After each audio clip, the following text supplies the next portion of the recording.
I'll begin with semiconductors. What I left off, I used a lecture yesterday to sort of branch between metals and the conduction processes that we developed for utilizing quantum ideas, and then to take that and to develop the E versus K diagram for metals as well as semiconductors, and to show that the main difference lies in the fact that in the metals we have an overlap. For different directions, the E versus K has got breaks in it, discontinuities, but when you look at the overall picture, there is overlap of these bands, and so we can have conduction much more easily in metals, whereas we saw that in the case of semiconductors, the overall picture still leaves us with certain gaps, and that's what determines the properties of semiconductors and insulators. The thoughts here today will be dealing with semiconductors as far as their conduction process is concerned. How do they conduct? And then we will look at some equations that deal with how do we estimate what is the number of electrons in the conduction band and what is the number of electrons and number of holes in the valence band, and so on. Just by way of review, we are going to deal with two things over the course of touching on semiconductors, namely intrinsic semiconductors, and by that we mean that they are pure. In other words, there is no other kind of element mixed in along with the particular semiconductor atoms. The other implication in terms of intrinsic is that defects that would serve as trapping centers selectively are also relatively not there. On the other hand, extrinsic semiconductors are the ones where we have deliberately changed the properties of the semiconductor by introducing small quantities of what are called dopants. And these are very small quantities of the order of parts per million or so. And these can drastically alter the properties of the semiconductor. The prototype sort of example of semiconductor that we will consider throughout is silicon, because it is the most widely used and the most widely studied semiconductor. And we've looked at some of these things a little earlier in our course, namely that silicon's electronic configuration can be expressed as 1s2, 2s2, 2p6, 3s2, 3p2. Excuse me. And if you recollect, what we said was that when this is the case for an isolated silicon atom, that we have this kind of a configuration of 3s2, 3p2. On the other hand, when the atoms come together, closer together, we find what we call the formation of hybrid orbitals. 4 hybrid orbitals are formed out of the 3s2, 3p2 orbitals, atomic orbitals that are there. And then the implication of this was that hybrid orbitals have all got the equal energies, and they would then arrange themselves in the form of a tetrahedron with an angle of 109 degrees and 28 minutes between them. So as far apart as each other as they can be in space, these 4 orbitals will be there. So when silicon bonds now, instinctively we would have thought that it would bond with 2 other atoms to fulfill the p orbital, but actually it's going to bond with 4. We saw that earlier. So we end up having silicon, silicon, silicon, silicon. It's bonded with those. And the crystal structure that forms then is what is known as the diamond crystal structure.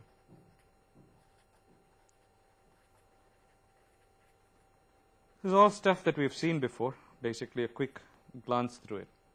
So in 2 dimensions, we can draw this idea of a diamond structure, tetrahedral, in a very simple fashion, simply by showing a representation of silicon bonded with 4 other silicons in a network that is going to look like this, where each of these lines that connects represents 1 bond. So there's 1 bond contributed by each of these atoms in the middle there. Something like this we'll have. Of Of course, there's more bonds hanging out here and so on.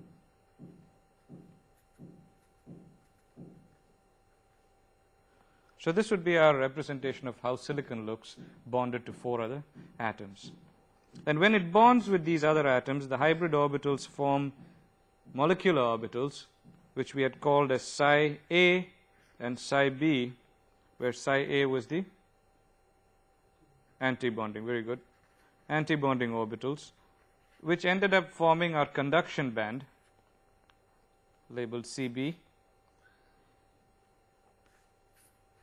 and the bonding orbitals which ended up forming the valence band.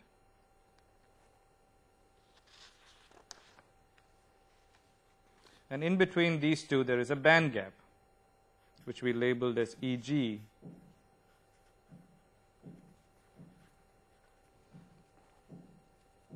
And just in the previous lecture we looked at how, in terms of the energy versus K diagram, this band gap develops. At 0K, all the valence band is full,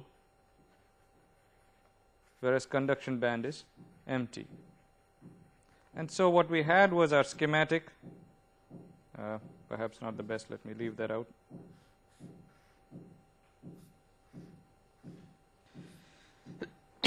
Excuse me. Valence band, conduction band with an energy gap in between. And the way we went about labeling this was, we said that the bottom of the conduction band is, the bottom of the valence band is the 0 of the energy level, and we label everything else accordingly. And now the question is there some value that we can put here to the top of the conduction band? Right? Bottom of the conduction band labeled E subscript C. The top of the conduction band is labeled as EC plus chi, where chi is what is known as the electron affinity for this semiconductor. The energy that it will take to go to the vacuum level, where the electron is essentially outside the crystal, compared with the energy of the conduction band.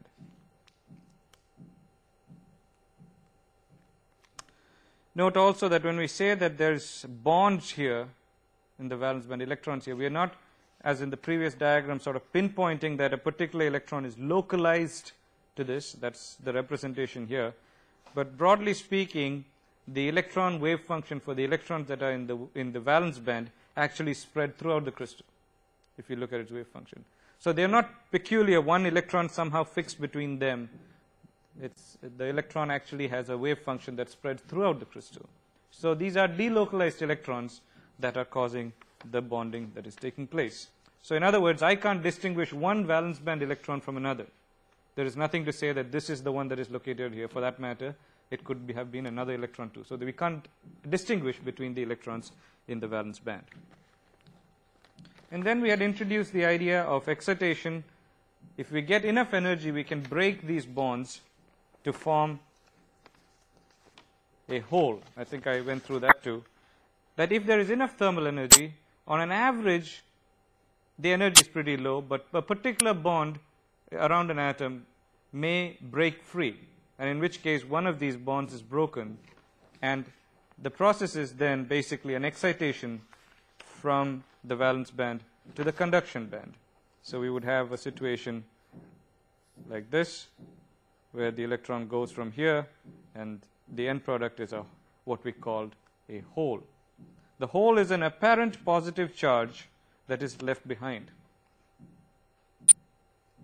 And this energy that is given for this excitation could come by various sources. If it is light, then we would use the term photoexcitation. If it's heat, we say thermal generation or thermal excitation.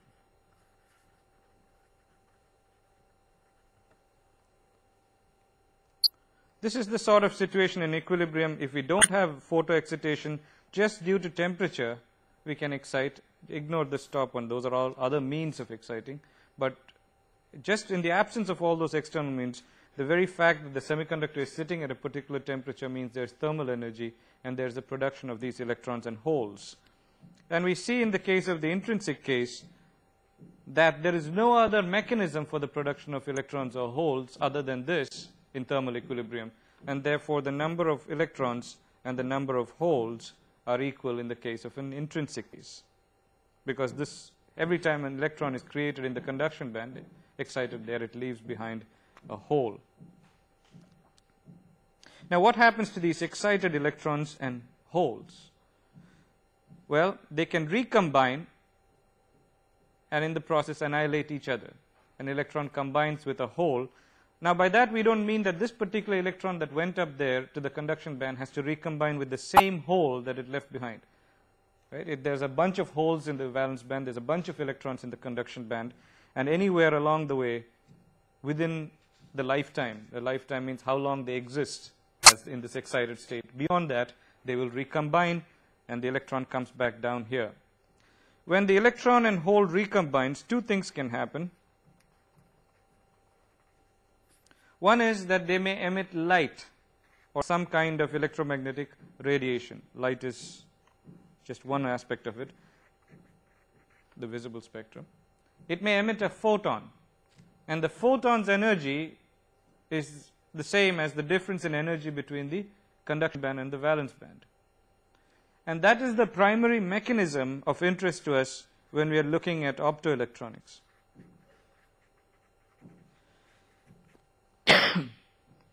On the other hand, or that process may also be called radiative recombination. Radiative recombination. We could also have recombination non-radiatively,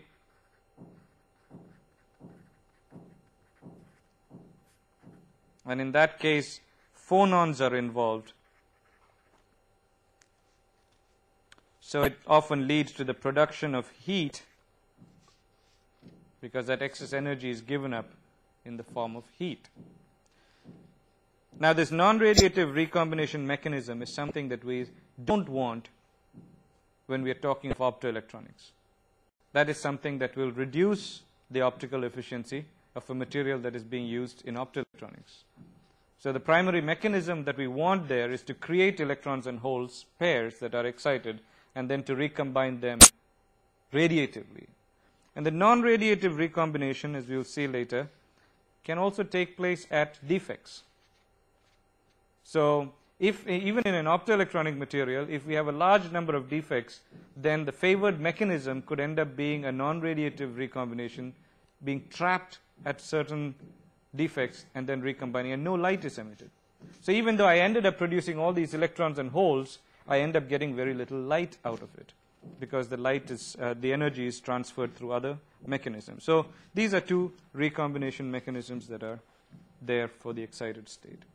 Now let's come and take a closer look at the conduction process. I've got these excited electrons in the conduction band. What would happen to them if I disturbed the equilibrium by applying a potential across the crystal?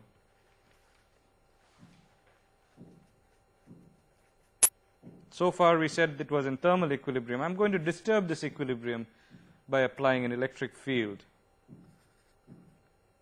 So I take my crystal and apply a field across it. Basically, because the external field is constant, by definition then we have that dV by dx, the potential drop, is given by minus Ex. What this implies is that for a constant electric field, I will be having a linear gradient in my voltage. So I could plot then my potential V as a function of x as minus Ax plus B, some kind of a linear drop. And that's why the differential of that gives me constant electric field. and therefore the change in electrostatic energy is given by multiplying this by E, would then be E Vx, which becomes minus EAx plus EB. So this is what I have is the change in energy across the crystal. Schematically, what we have then is that if I were to plot V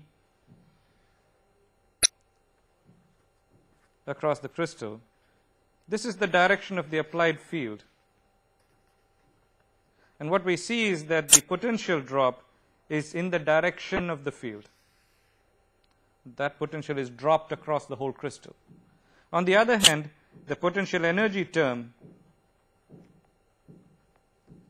increases in the direction of the field. So what this means is that electrons that are sitting on this end of the crystal have a higher energy with respect to this end. I've increased the energy of the crystal of the electron sitting on one end with respect to the other end. This is equivalent to saying, so that's the potential energy term, that's the V. And this is equivalent to saying, as we did before, that the bands have tilted. So if we were to redraw our band picture in terms of the valence band and conduction band now not in equilibrium, we will get a picture like this.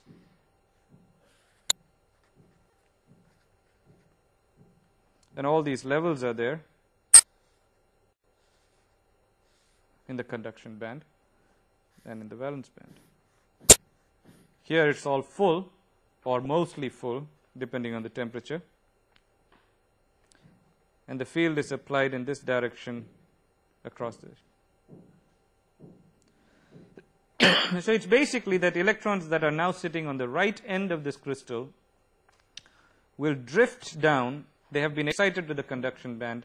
They're able to respond to the applied field by drifting down this slope.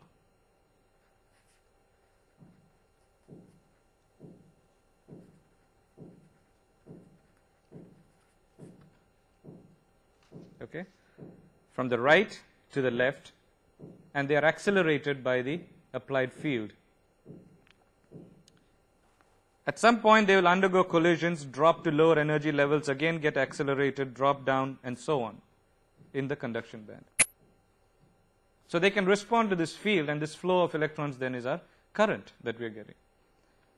It's basically as if we have a stone or a small rock rolling down a hill under the influence of gravity. It picks up speed, but then it also probably crashes into a tree or something like that, loses speed, and therefore loses energy. Again, it responds to gravity, starts rolling around, and that is the kind of process that we have here taking place. Similarly, we have holes which have been left behind here in the valence band drifting down, except for holes, the down is in this direction. Because they have a positive charge, a hole will drift down when we say in the opposite direction, namely from left to right. And the electron will drift from right to left. Now the motion of the electron and the motion of the hole are not correlated. In other words, this electron that is responding to the field has nothing to say directly about the motion of this hole. So both the electron and the hole are producing current. Because basically for the hole, this hole to move in this direction, what we mean is that there are other electrons that are tunneling through in the opposite direction. But these two processes are not identical. They are not related to each other. So namely what we are saying is that both holes and electrons contribute to the conduction process.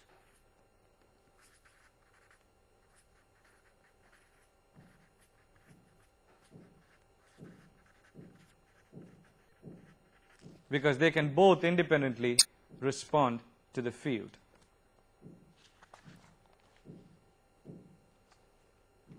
Now we can write the current density, which by definition is what? Current per unit area, right? And we can express this in terms of charge times the number of carriers and so on.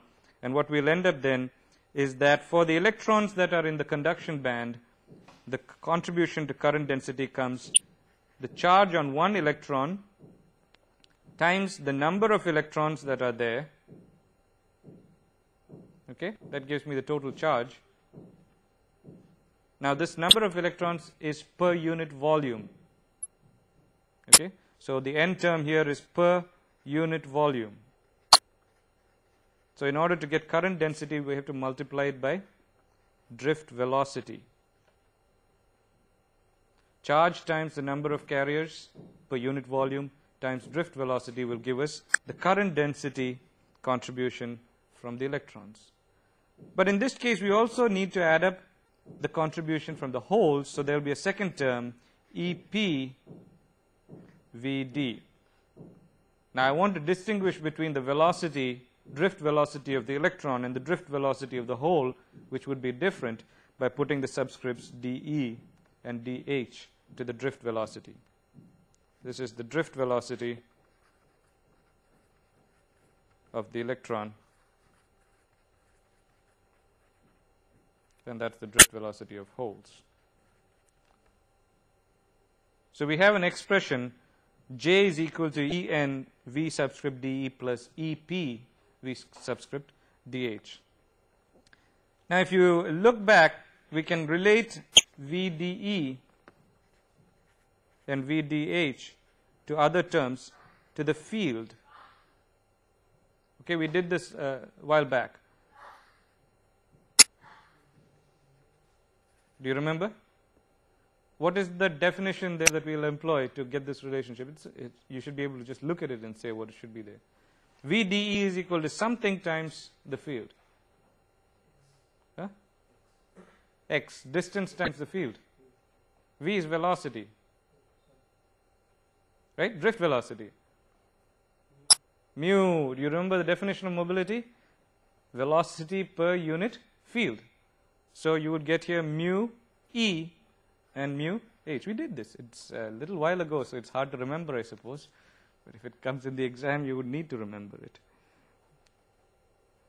Okay? Just the fundamental definition of mobility tells you velocity per unit applied field.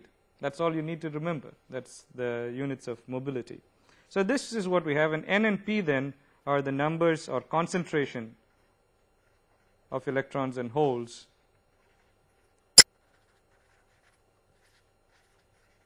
in the CB and valence band respectively. Concentration being per unit volume. Now earlier what we saw was that the mu E for a conductor, namely in the case of a metal particularly,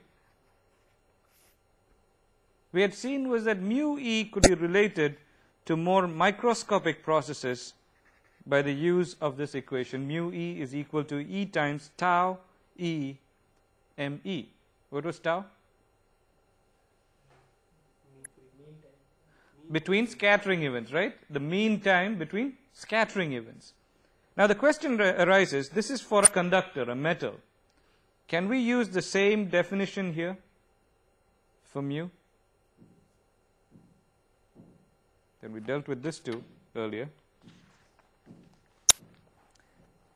The answer is fundamentally yes, except for one modification. I have to account for the fact that the electron is not moving freely, and so we change the mass to an effective mass. You recall? We said that there is an internal force and an external force, and the way we do that is to pretend as if there is no internal force. All we do is we change the mass and we create an effective mass. So for a semiconductor, in order that we could still use our traditional F is equal to ma type of expression, where F is the externally applied force, and yet all the while keeping in mind that the internal kind of forces are there that attract the electron, namely the ion cores. And the way to account for that is to write F external, the externally applied force, which is equal to E minus E Ex, that's the force, is equal to an ma term itself, except that we say now that it is m star, or the effective mass. So we get around a lot of complications by pretending as if that inside the crystal the electron behaves with a mass that is different from the mass that it has in free space. So again we can use the same expression for mobility, namely E tau by m, except now we will use the effective mass. And by similar arguments we would then say that mu whole will also have some effective mass. The question is, when we talk of a mass for a hole, what does that really mean, right? It's a hole. How could it have a mass? Well, it all depends on how we define mass. If we start by defining mass as the resistance to acceleration, or what is known in scientific parlance as inertia. That is fundamentally what it is the mass. The larger the mass, the more resistant it is to getting accelerated for a given force. And when we look at it in those terms, yes, a hole also will have an inertia because it will depend on the electrons that are going to tunnel. Namely, how are we looking at the hole? The whole motion from here to here implies an electron motion from here to here. Inside the bond picture that we had earlier, way back, if I redraw this with one of the bonds broken, so we have a picture like this. So there we have the hole. And when I say the hole is moving, it means that we've taken an electron from somewhere and the hole then has flipped and come here. So now we'll have the picture here. So the hole has moved from here to here, and so on it can move through. So the hole's motion in this direction is equivalent to electrons moving in this direction in the valence band. Okay? So the inertia that we're talking about here for the hole's motion is related to the inertia of the electrons that are going to then tunnel through to come and replace the hole, and the hole has moved in the opposite direction. And that's why the use of the term mass for the hole is not something absurd. We're talking of its resistance to acceleration when we use the term mass.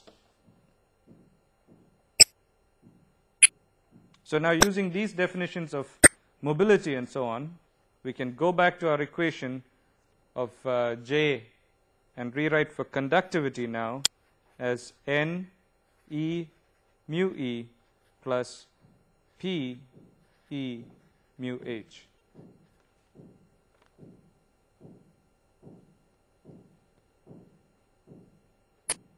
You should be able to get this from the idea that J is equal to sigma E.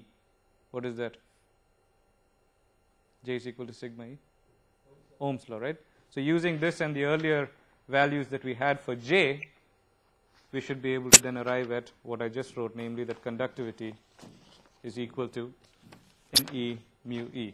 This is what we had for J, and from that we should be able to get this equation.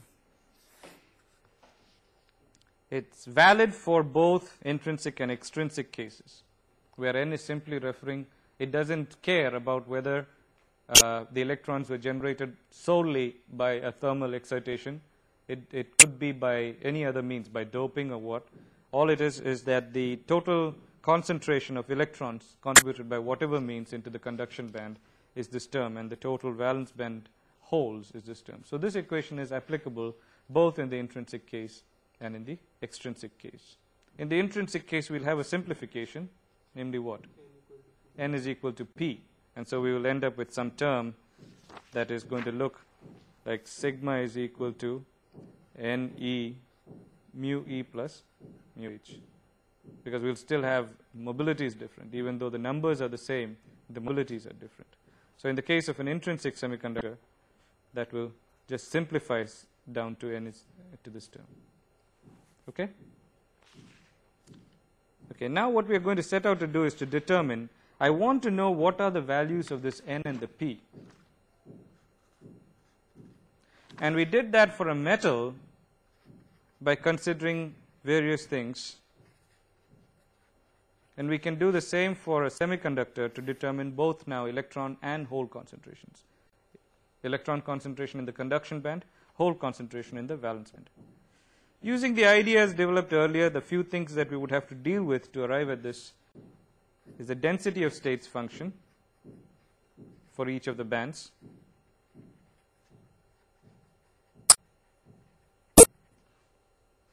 What else? If I want to know the total concentration in a band, what do I need? I need the density of states function.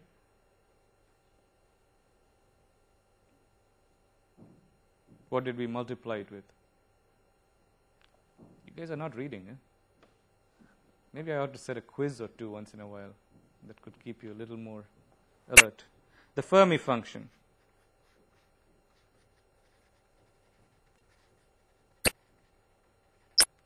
And we multiplied these two to get the energy density term. Excuse me. Which, when integrated over the band, gave us the electron concentration.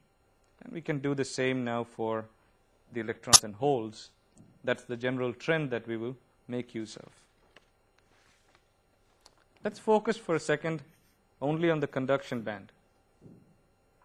And by analogy, we will end up with results for the valence band. And doing that, we have this scenario here, that when I look at the band picture, again as before, I have the conduction band with a few electrons in it. I have the valence band mostly full. There's a few holes in it. And then there is the energy gap, and we have the Fermi level somewhere in between there.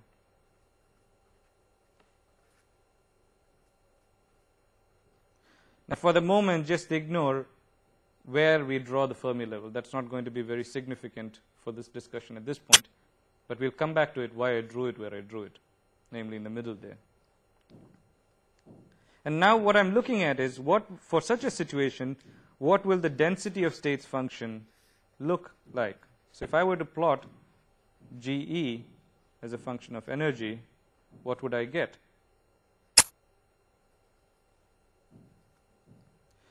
We saw from earlier ideas with the bands something like that, and down here also something like that. Okay? The parabolic shape distorted as again the density of states. You remember I said in the middle there's a very high density of states, and then on either end of the band it drops off. We had looked at that. Now near this EC, for the moment, we are just going to ignore this bottom part, the valence band. We are just ignoring it, though I drew in the density of states there. But just focusing on the conduction band, near EC, we can approximate G. I'm going to distinguish the density of states function for the conduction band by G subscript CB, and for valence band is G subscript VB. So near EC, I can approximate this, as we saw earlier, as being proportional to E minus EC to the power half. There's a parabolic shape there, which in a fuller expression which we had arrived at, we got is equal to 8 pi, this was there from earlier, 8 pi 2 to the power half, ME star by H squared. If you look back in your notes, you should see this. And then the E minus EC to the power half term, because there the shape is parabolic. So for the conduction band density of states, we have arrived at some expression. Now the next term we need to know is the Fermi function. And similarly, if we were to plot the energy versus Fermi function here, we will see that for electrons, it's looking something like this.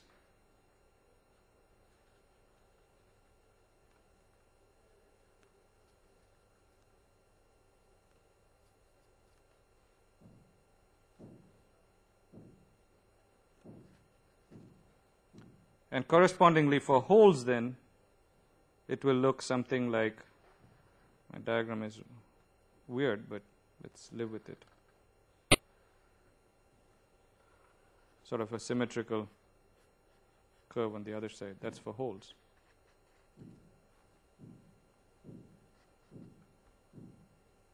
Okay. Again, we are ignoring the holes part of it for now, but this is the Fermi function. Excuse me. In the case of holes, it is 1 minus Fe. So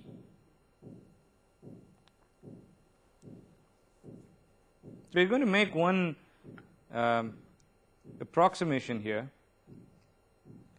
is that because the Fermi energy level is at least a few kT, this is an assumption we are making, below EC.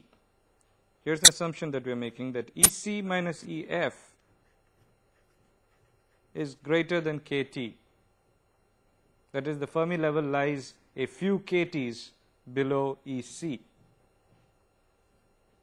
And if we do that, then it allows us to use, for this region which we are interested in, near the conduction band bottom, a simplification of the Fermi function known as what?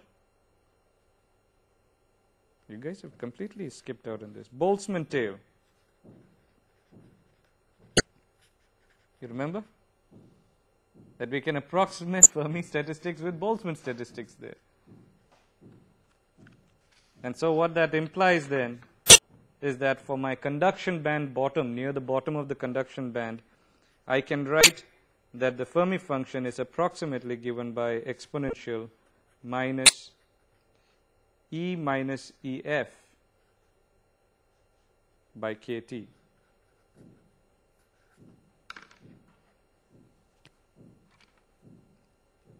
Instead of the fuller expression 1 by 1 plus exponential E minus EF by kT, that would be the full Fermi-Dirac function, Fermi function, but in this case we are using the Boltzmann tail part of it.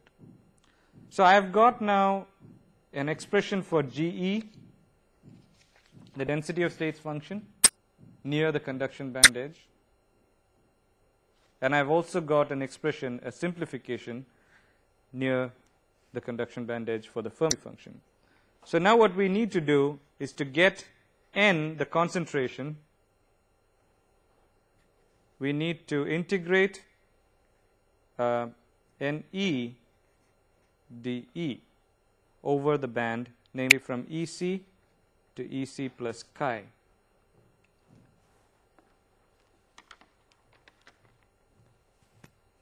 Okay? To get this, I need this. And we know then that NE we had given by G times F. So we make that substitution there.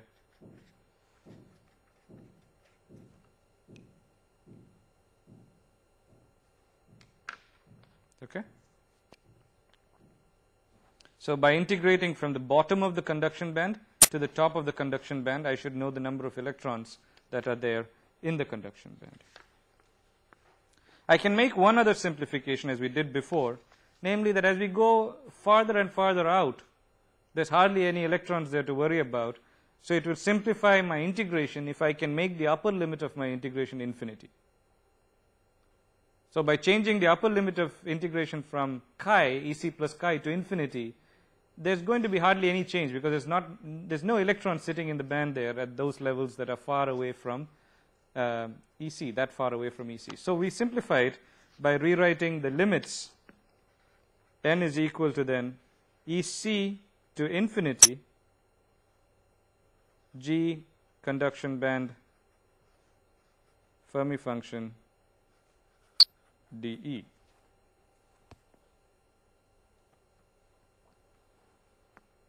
And when we do this integration, after substituting for CB and FE, you can do that, the two expressions that we got earlier for G and FE.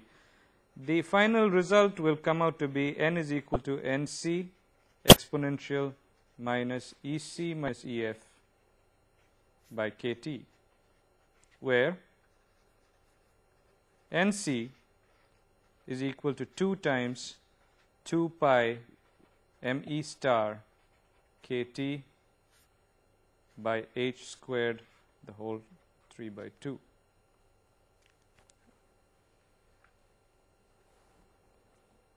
And this NC term is known as the effective density of states.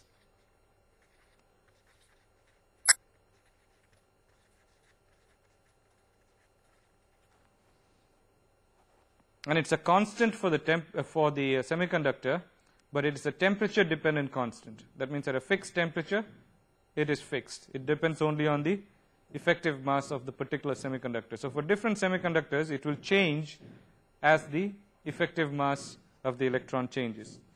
Why it is called the effective density of states is that effectively it means that instead of looking at all the density of states throughout the conduction band, I pretend as if there is one value, namely NC, at the conduction band bottom. And I multiply that by the Fermi function, which is the Boltzmann tail here, to get the total number of electrons in the conduction band. And that's why it is called the effective density of states. I pretend, instead of looking at the actual density of states distribution, as if there is an NC number of states at the bottom of the conduction band, and by multiplying it then with the Boltzmann tail, I get the total concentration. So this is the expression that we have. N is equal to NC exponential minus EC minus EF by KT.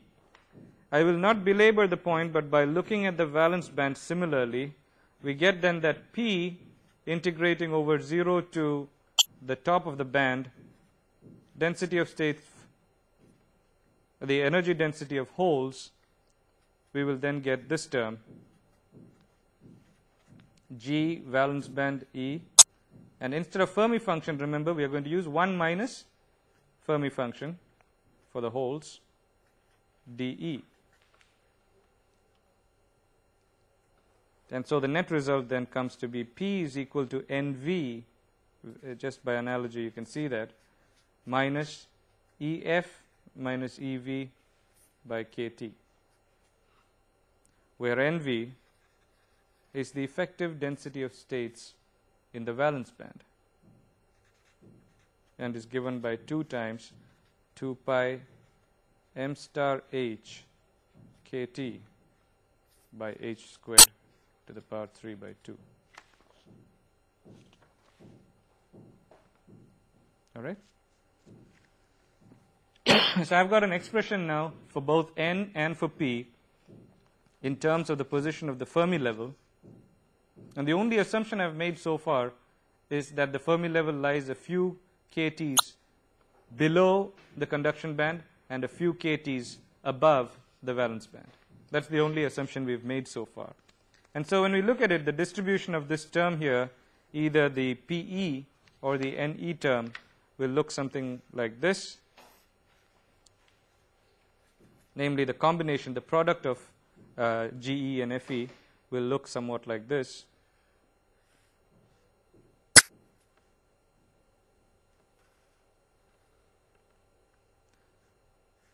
This is either PE or NE, the name, the energy density for the electrons or the holes. Simply the product of GE, the density of states, and the Fermi function. And so what we realize then is that the area under the curve is what we called N just now, the total concentration, because we integrated it over that band. And the area under this curve is what we have as P.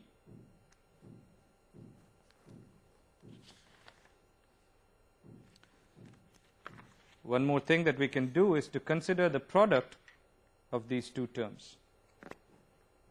So what happens if I multiply N with P? We'll get then NC exponential minus EC minus EF by KT multiplied by NV exponential minus EF minus EV by KT.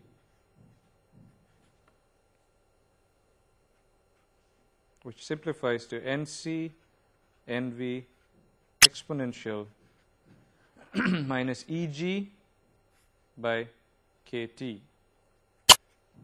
Actually, we end up with EC minus EV in that equation.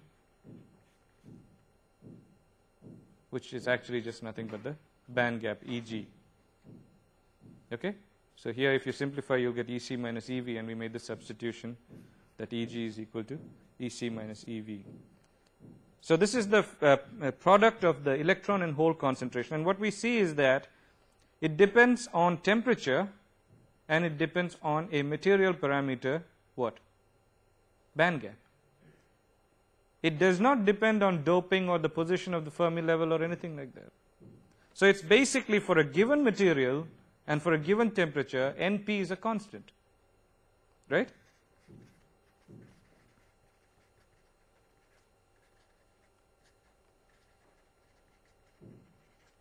And what it says is that if I increase the electron concentration N for some reason in a material somehow, P in that material will automatically decrease to compensate for that, keeping the product constant. And the equation applies both to intrinsic case as well as to the extrinsic case, that Np is equal to a constant. In the intrinsic case, we have that N is equal to P, and we will call this term Ni, the intrinsic carrier concentration, and that in the intrinsic case it's equal to N is equal to P. There is nothing other than thermal excitation, and there is no trapping at defects. Why will trapping at defects affect the problem, affect this picture? Because defects can selectively trap electrons or holes.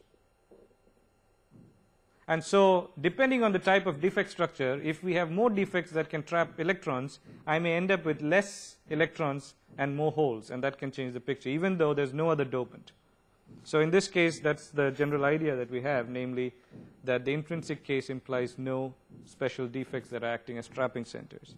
And in this case, then we write Np, the product, is equal to Ni squared is equal to Nc Nv exponential minus Eg by Kt.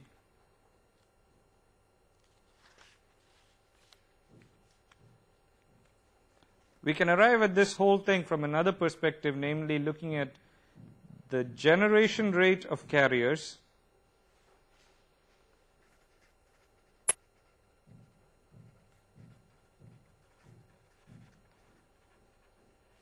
which we expect intuitively to depend on how many electrons are available at the valence band, because it's got to be excited from there to the conduction band. In other words, we expect it to be proportional to Nv. We also expect it to depend on how many empty states are there in the conduction band to which it can get excited. So we expect it to be proportional to Nc2. In addition, it would also depend probably on the chances that an electron that is sitting in the valence band at a given temperature will make the jump, the probability of the jump from the valence band to the conduction band, namely on this exponential term that has a temperature dependence. It's like a barrier Eg. What is the probability that the electron that is sitting on one side of the barrier will jump to cross that barrier? So the generation rate is proportional to Nc Nv exponential minus Eg by Kt. And similarly, the electrons will recombine, electron and hole will recombine. And the recombination rate will depend on what?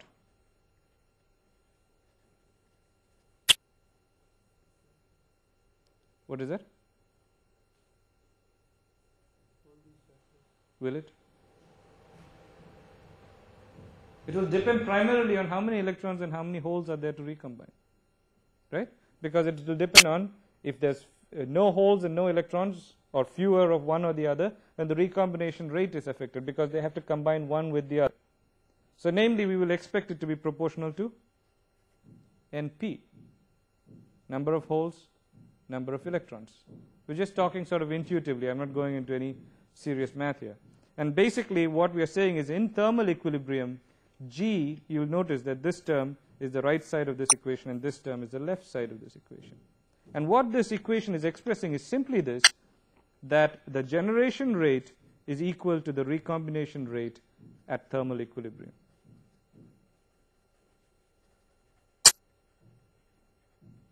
So in a semiconductor at thermal equilibrium that is undoped, electron hole pairs are being created as fast as they are being destroyed or recombining. So there is a dynamic equilibrium that is set up between G and R, and that is what that expression is telling us. Primarily, we have a little more to go with this topic. The next thing we will look at is how can we use this idea to determine Fermi level. I'll stop here because there's no time, but this is the next thing we'll look at, namely how do we determine the Fermi level using these ideas that we have obtained so far. In a very simple way we can do it and see why I drew the Fermi level to start with somewhat between EC and EV, halfway between them. Okay? We'll stop here and we'll continue the next time.